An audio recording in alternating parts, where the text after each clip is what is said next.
welcome back to the PCC podcast, the live series, Exactly How I Would Coach You, part 3 of 4. I could not find my camera tripod for the life of me this morning, so don't know where it is. So we're just gonna use the laptop, which is totally fine.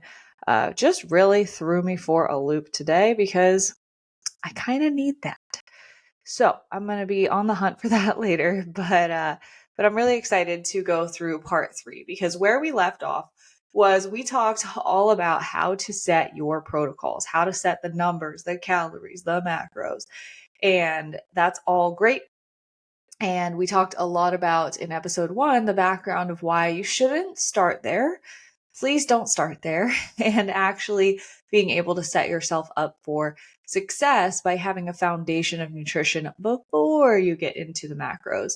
But then we set them up, we got the macros going, and then we talked about how to figure out if you're actually in a deficit, tracking your progress. So your body weight, your measurements, your photos, your intangibles. And that's pretty much where we left off, was getting into the nitty-gritty of how to track progress, because that is absolutely integral to knowing how to determine whether or not you're at a plateau, and then how to adjust for a plateau if you are at one. And I will be very adamant today about the if behind that, because most of the time we are not actually at a plateau by its technical definition.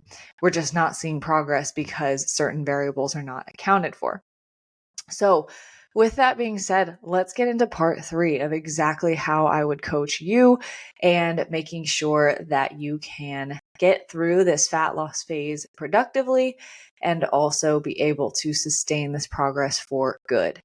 So how to track your progress. We talked about all those metrics, and now it's really just, this is where the game becomes the calories in, calories out equation, but there's so many more things that go into calories in versus calories out that most people are not considering. So if you're thinking calories in versus calories out, you're most likely just thinking about the calories that you see on MyFitnessPal or on your tracking app and the calories that you're burning on, say, your Apple Watch or your Fitbit. Those are not the numbers that we want to be looking at when we are talking about calories in versus calories out. What we actually want to compare in its simplest form is the macronutrient intake and calorie intake that we have on our tracking app. That is the one half that we want to look at, and the consistency of that. But the other side, the calories out, we're actually going to be looking at things like our step count, our lifts per week, or our resistance training sessions, any additional cardio that we're adding in, as well as just our overall lifestyle, stress management, and how we go through our day. So very, very different than calories that we're burning on our watch. Very, very rarely do we ever assign a caloric burn goal that way, because A, the watches are not reliable. I want you to know that I have worked in a lab at a university where we tested the reliability of these suckers in terms of caloric burn, step count accuracy, all the above, and it's not great.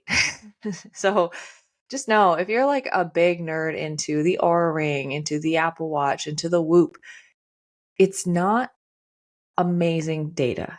It can give you a ballpark, and with any tool like that, use it to retroactively inform how you're feeling, but don't let it determine how you're feeling, because it could be very off. Like, for example, the joke that I always say about the sleep data metrics from like Whoop or the Oura Ring is, if you woke up and you felt really, really well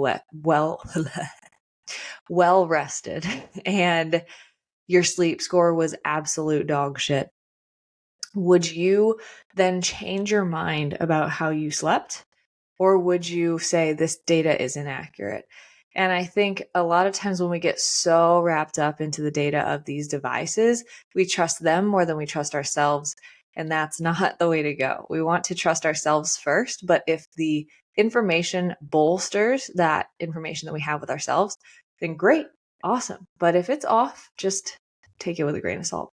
Now let's get back to it, right? So how to determine whether or not you're at a plateau. So at this point, you're tracking your calories, you're tracking your macros, you're aiming to hit those as best you can, and you're tracking your progress in your body weight, your measurements, your photos, and you're doing all those things. And so from there, what we want to do is look at the average week to week weight. That is going to be the first metric that we look at if our goal is fat loss.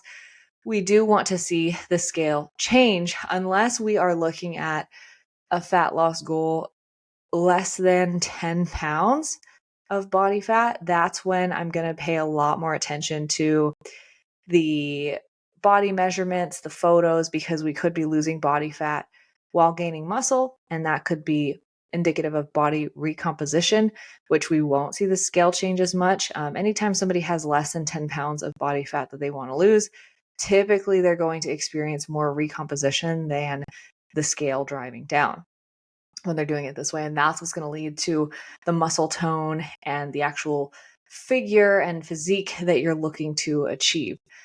But if it's more than, say, 15, 20, 30 pounds, up to 50 pounds of body fat, we are going to want to expect the scale to move down over time. However, we're aiming to see it go down on average from 7-day average to 7-day average, half a pound to 1% of your body weight per week at max. So if you weigh 300 pounds per se, then 1% of your body weight is 3 pounds, right? And so when you weigh more and you have more body fat to lose, you can expect the scale to go down quicker.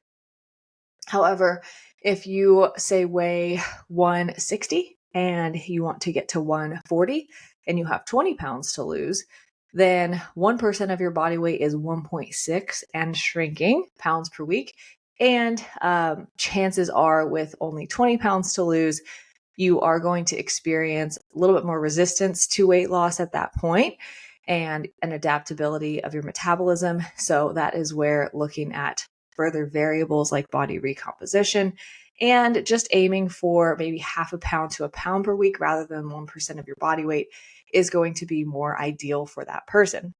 So that's the range that we should be looking for and expecting. So you can do the math and you can say, okay, if I have 20 pounds to lose and I want to lose at a half a pound per week, I could be in fat loss for 40 weeks. And that could be a tough pill to swallow. But what I will say is that when we talk to our clients about this, like when they've already kind of like bought into the journey of this is the last time that you're going to be losing fat and aiming to do this and then maintaining it for good, they're kind of just like, yeah, I expect that it'll be long because I don't want to have to do this again. And it sounds realistic. Like I could actually live my life while I see this sort of progress. And so, hopefully it's not too hard of a pill to swallow. But again, you can go faster. It's just as we get into explaining the different trade-offs with reaching plateaus and breaking through them, you have to make the decision for yourself, like what is ultimately worth it to you. And then when you're going into maintenance, what are you willing to live with as your maintenance lifestyle down the road? And a lot of times when there's a really big difference between what we did and how we live and how we change our protocols to lose body fat and what we do to maintain it, when there's a big difference between those things, we struggle more to maintain versus if we find some congruency between those two things and it's more like a lifestyle throughout the whole process. But to each their own, right? And so it really depends on you and your phase of life and what you are able to make changes with. So we have our progress. We are tracking our stuff. And so the first thing that we want to talk about is adherence. So the reason why I'm going to be really stingy about how I use the word plateau is because most of the time when we think we're at a plateau, we think we're not losing weight, we think we're not making progress, The reality is it's not because our metabolism is shot. It's not because we have adapted. It's not because we can't make progress. It's because we are not adherent enough. And adherent enough is not perfect, to be very, very clear. Adherent enough is consistent, and the appropriate level of consistency that we want to be at to expect actually see a return from our efforts is 80% or more. And so you're like 80%, 80-20 rule, totally got that. However, when you really do the math and you look at how accurate and adherent you need to be to hit 80%, it's not easy. And I think a lot of us think that we live an 80-20 lifestyle when really we live a 50-50 lifestyle. And that's not bad. A lot of people can live at 50-50 and maintain where they're at. But if you're aiming for progress, 50-50 isn't going to cut it, right? And you may only have to be at 80-20 for a temporary period of time, but it does need to be 80-20. So what that looks like is if you do the math on the number of days per week, it's 5.6 out of 7 days per week brings you to 80%. And what I always like to say is, in those 1.4 days that are left over, it's not a free for all. It's not a, balls to the wall, eating as much as you possibly can. It's within reason, making mistakes and just not being perfect and being okay with that. Right. So it might be my goal was 8,000 steps per day and I hit 6,500. It might be that my calorie target was 2,000, but I hit 2,200. Right. If those are the things that are off when we're off, then we're going to be totally fine. And so when we are 80% consistent and we are not seeing progress on the scale, average to average, week to week, for 2 to 4 weeks, and we look at our adherence and we're 80% or more adherent to everything, and we are hitting our SEP goal, we are getting our workouts in, we're pushing ourselves in our workouts, we're managing food sources. So we're not just eating things that are out of boxes and bags, but lots of whole nutrient dense food sources. When we are sleeping well, when we are managing our stress, managing our schedule, and those things are 80% consistent, and we're not seeing any progress in the scale average week to week. And then what I'll do is 2 to 4 weeks into this quote unquote plateau, I'll also look at progress photos. I'll also look at body measurements. And if those are also not changing for those 2 to 4 weeks and we're staying consistent throughout, then I will say we are at a plateau. It is time to adjust. But the reality is that period, that specific period of 2 to 4 weeks where we're not seeing progress and we need to stay consistent to determine whether or not we're at a plateau, is also the most vulnerable time to where we are vulnerable to self-sabotage because we think we're at a plateau and we're not making progress and we're frustrated, right? And so it's a really tough spot to be in. But what I always like to do and say with clients is if you are at that tipping point, you're at this area where you feel like you're at a plateau, you feel like you're really struggling, look at it as a test. And I guarantee you that if you just push through one day at a time, stay on the course, don't veer off, don't say, screw it, it's not worth it, don't give up yet. And just give yourself one more day at a time, one more moment, one more meal at a time. What you'll find is if you push through, the progress that you want to see is almost always right on the other side of pushing through that and being adherent and getting yourself through the mud. And a lot of times it's that adherence that falters in those times of trial that make us throw in the towel consciously or unconsciously, and then not see progress that week and go backwards because we could not stay on the course. And that's really tough because ultimately that's what really, governs progress. And I'll give you an example. My client, Carolyn, who has lost over 128 pounds with me, I believe, total. 60 of those, I think, were on her own, but a lot of those were together. And we've been working together for just about 3 years now. We have made 2 macro adjustments. 2. Now, we've played around and we've had like refeed days, diet breaks, these things in there. And we have played around with the numbers. But when it came down to like, what did her Monday through Friday need to look like? And what did her like macros need to look like on the weekends? They have been relatively the same calorically and macronutrient split wise for the majority of the time that we've worked together, and we have not drastically changed much at all. 2 macro adjustments in 3 years. And the rest of it was staying on track. Let's stay on track. Let's get through this vacation and let's stay on track as much as we can. We have this stretch of time where there's not a lot of events going on. Let's try to push and make as much progress as we can, because then you've got that trip coming up and we're going to take 2 steps back before we take 10 steps forward, and doing that over and over and over and over and over again. Yeah, it's redundant. It's really freaking redundant. And a lot of people, I feel like, would be questioning, why would I even need a coach if it's that simple? There's nothing extra that I need to do. Well, I think ultimately the answer to that lies in, number one, we're constantly looking for new things to do. We're going to look for the stupid cycle syncing stuff. We're going to look for, and not that I can do my whole take on cycle syncing later. I don't think it's actually stupid, but I just, the degree to which people feel that it's necessary when it's usually not helping them is what I think is silly sometimes. Cycle syncing, carb cycling, intermittent fasting, supplementation, semaglutides, whatever new thing comes around the block, we think we need to do it. And then we ditch what is working, even though it's working slowly, for something that could potentially help us get there faster. But in starting over and starting something brand new, we're actually going backwards. And then by the time we realize that that thing is not helping us and it's not going to work, we come back to what was working and we've taken steps backwards, right?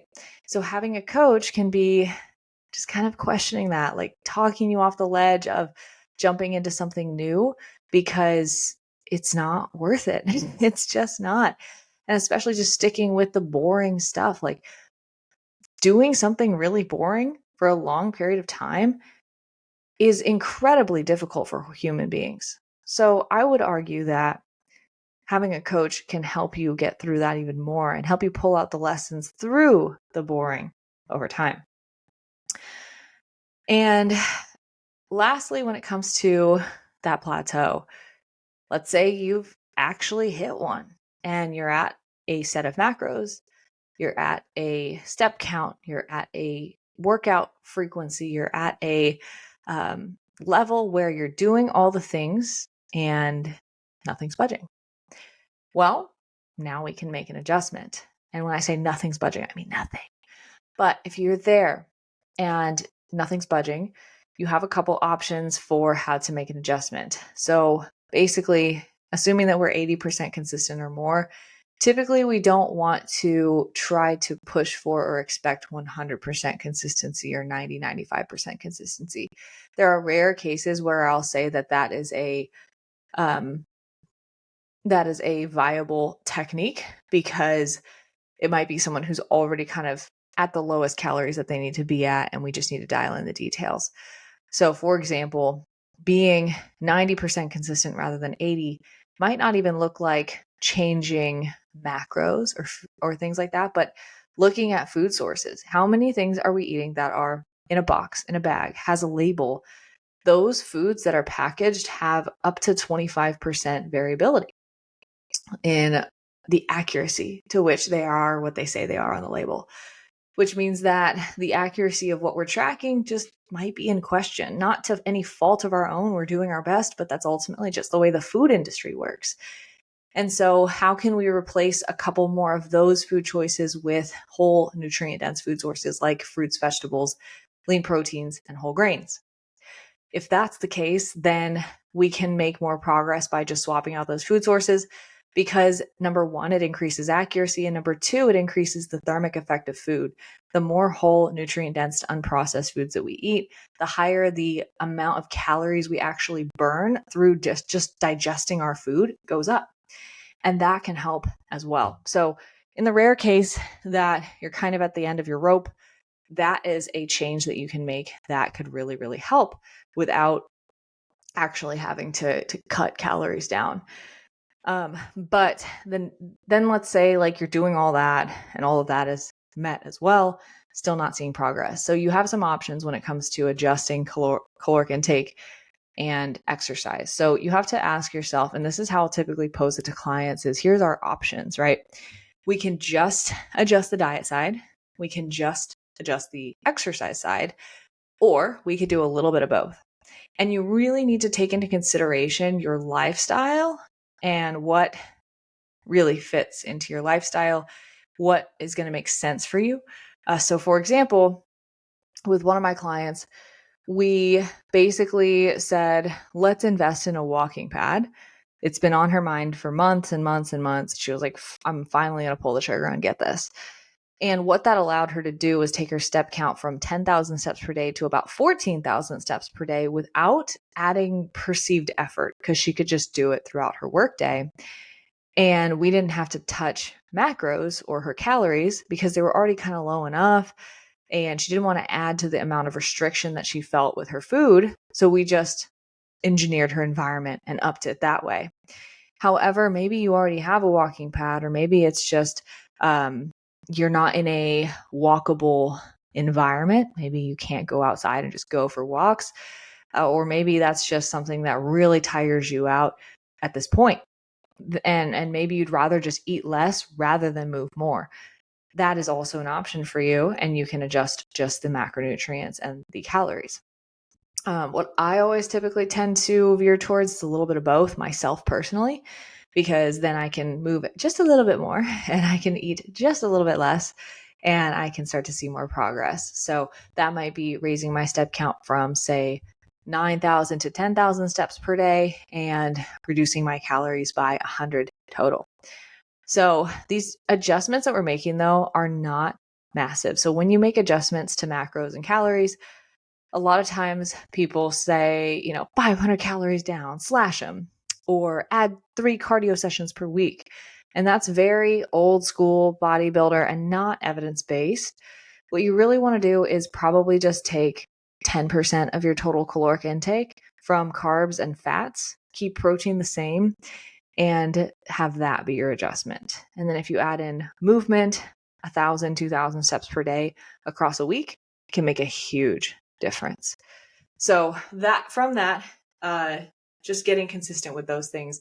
Workouts wise, if you're strength training 2 to 4 times per week, you don't really need to touch it. But if you feel like adding in a strength training session makes a lot of sense in your week, then you can absolutely do that as well. So those are ways that you can break through the plateau. But it's also important to keep in mind that other things that can influence being at a plateau are things like our sleep quality, our stress management, hormonal changes, being on our cycle, and a lot more. But basically, all those things that I just listed can increase your body's total inflammation, water retention, and just inflate the scale number artificially. And so if somebody is, let's say, 2 weeks into a perceived plateau, and then they get their period, I'm going to be like, just give it a week or two, because typically with most women, we see the scale go up anywhere from 1 to 3 pounds through the week of PMS and through the week of the menstrual cycle compared to the other weeks of the cycle. And so it's literally 2 weeks out of the month that we're expecting things to be a little bit higher normally. And so then when they actually flush that weight out, are we making progress as a whole? So it's not to use those things as a crutch to never make adjustments. You got to be realistic and look at all the data and say, okay, it's still not moving. Let's make a change.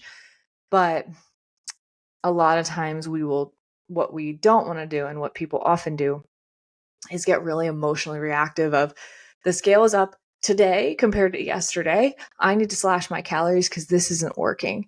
And that is what we want to avoid. And we want to go to the data, ask ourselves, what does all the data say? Talk ourselves off the ledge and make an educated decision based on the numbers. So that is navigating plateaus. Now, basically from there, you just do that over and over and over again until you get to your goal. And ultimately, you don't need to have a ridiculously low number of calories. You don't need to have a ridiculously high step count. You just need true consistency with all these things and all these controllable variables in order to see the progress that you want to see. And it may be easier or harder for you to control parts of these things. For example, if you're a new mom, sorry, sleep may or may not be out of the question, right? At least from what I've heard. I haven't gone through that myself yet. But for that specific instance, we might have to write sleep off as an uncontrollable variable and control everything else that we can to the best of our ability, and just know that that's going to throw a wrench in things, and we just have to expect the level of progress to be adapted to with that in mind, right? And so that's where just being able to have the reps under your belt of having a coach, being like, I've worked with people in this situation before. This is what you can kind of expect. This is normal. Keep moving along. Keep going. It is working. Trust the process. It can really kind of take the ease into your mind and allow you to just follow the plan. So that's pretty much how to make adjustments. It's really that simple. And you want to make as few changes as you possibly can to see the most amount of progress that you can. And then the real question is, the real question from there is, how do you know when you're done? And this is a tricky question because I asked this question at our last live event, actually. How many of us have lost weight before? I asked, raise your hands. So you don't have to raise your hand. You're just watching it on live or on a podcast. But how many of you that raised your hands that you've lost weight before were 100% satisfied with the way that your body looked when you got to that goal weight? No one raised their hands. 100% satisfied, super over the moon with how you looked. We're never going to get to that place. I don't know many people, if any, that feel that way about their body. I love the way that I look personally, and I love the way my body looks. But if you were to ask me, am I 100% satisfied to the nth degree? No, there's little things that I would love to change. That's everyone, right? We're always going to be self-critical. And it's not something that has to go away, but it's just something to be aware of, that our body image is never going to be perfect. And so we have to have an end date to our diet. And that is either going to be a milestone number of pounds or a timeline that you should put on your diet at a certain point.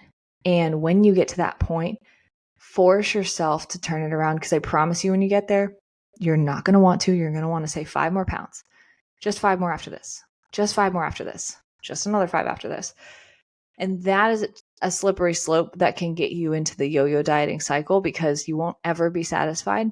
And most of the time when you hit your goal weight, the best thing you can do to improve the way your body actually looks and the tone that you see and the shape that you're actually looking for is built through muscle at that point. So reverse dieting, getting into maintenance, and getting out of dieting from that point is going to be very, very critical, because we'll never be 100% satisfied with the way our body looks. That's just reality. After working with hundreds and hundreds of women, we've helped a lot be super successful, but that doesn't mean that all the problems go away. And that's a hard pill to swallow. And it's also a hard pill to swallow to know that your body might not look exactly the way you think it's going to look when you get to your goal weight. So it's really important that throughout this whole dieting process, that you're not just focused on the outcome, but you're focused on building your body image and your self-image up throughout the process, and your confidence in yourself throughout the process, because it's not all about the looks. And that is a hard realization to make. And so have the end date or have the end weight to be done dieting. And maybe you don't get all the way there, but maybe you get like 90% of the way there, and you're finding that the level of adherence to the protocols that are necessary for you to make forward progress from there required from you is not worth it to you, is not actually in alignment with your goals or your values anymore, then that might also be a time to shift gears. There's a client that we've worked with for a while who, when she came in, she said her goal was like 27%, 24% body fat. I can't remember the exact number, but she had a number, like a body fat percentage based on the scan that she got.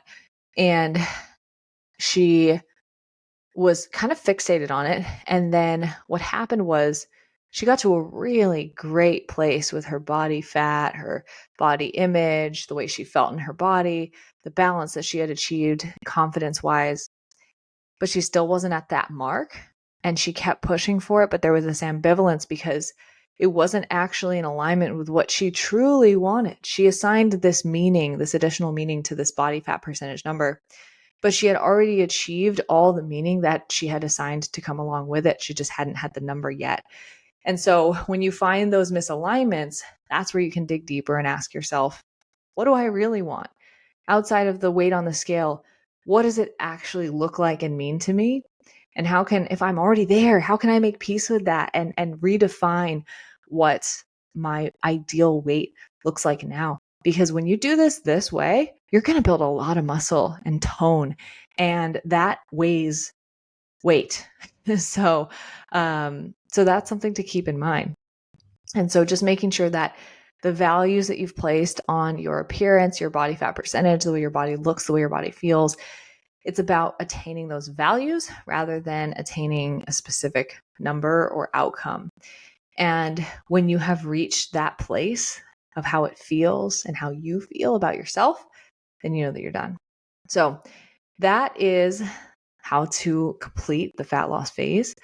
And part 4 is the last part, and that's up next. And that's where I'm going to be talking about how to get out of the diet appropriately and efficiently with a reverse diet, how to get into that maintenance mindset, and what to do next, because the journey doesn't stop. We don't just like get healthy and then not ever eat a fruit or vegetable again, right? We have to keep doing this. It's an infinite game that we're playing. So how do we do that? How do we come to terms with the changes that need to be made for life and maintain this progress for good? So hope you enjoyed listening. I hope you got a lot out of this, took lots of notes, and I will look forward to being back here next week for the final part of the series.